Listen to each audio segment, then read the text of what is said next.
सभोपदेशक अध्याय 7। सभोपदेशक अध्याय 7।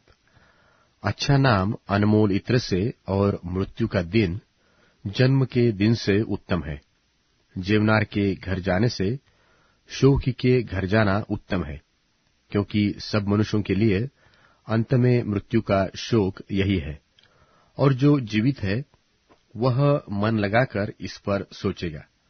खेद हंसी से उत्तम है, क्योंकि जब मुंह पर शोक छा जाता है तब मन सुधरता है। बुद्धिमानों का मन शोक करने वालों की घर की ओर लगा रहता है, परंतु मूर्खों का मन आनंद के घर लगा रहता है। मूर्खों के गीत सुनने से बुद्धिमान की घुड़की सुनना उत्तम है, क्योंकि मूर्ख की हंसी हांडी के नीचे जलते हुए कांटों की चरचराहट के समान होती है। यह भी व्यर्थ है। निश्चय अंधेर में पड़ने से बुद्धिमान बावला हो जाता है, और घूस लेने से बुद्धि नाश होती है। किसी काम के आरंभ से उसका अंत उत्तम है, और धीरजवंत पुरुष गर्वी से उत्तम है। अपने मन में उतावली करके न क्रोधित हो, क्योंकि क्रोध मूर्खों ही के हृदय से आता है। तू न कहना कि इसका क्या कारण है कि बीते दिन इनसे उत्तम थे, क्योंकि यह तू बुद्धिमानी से नहीं पूछता। बुद्धि बपौती के समान है, वरन जीवतों के लिए उससे श्रेष्ठ है, क्योंकि बुद्धि आड़ का काम देती है। रुपया भी आड़ का काम देता है, परंतु ज्ञान की यह श्रेष्ठता है कि बुद्धि से उसके रखने वालों के जीवन की रक्षा होती है। परमेश्वर के काम पर दृष्टि कर। जिस वस्तु को उसने टेढ़ी किया हो उसे कौन सीधी कर सकता है। सुख के दिन सुख मान और दुख के दिन सोच, क्योंकि परमेश्वर ने दोनों को एक ही संग रखा है, जिससे मनुष्य अपने बाद होने वाली किसी बात को न बूझ सके। मैंने अपने व्यर्थ दिनों में यह सब कुछ देखा है। कोई धर्मी होता है जो अपने धर्म का काम करते हुए नाश हो जाता है, और दुष्ट बुराई करते हुए दीर्घायु होता है।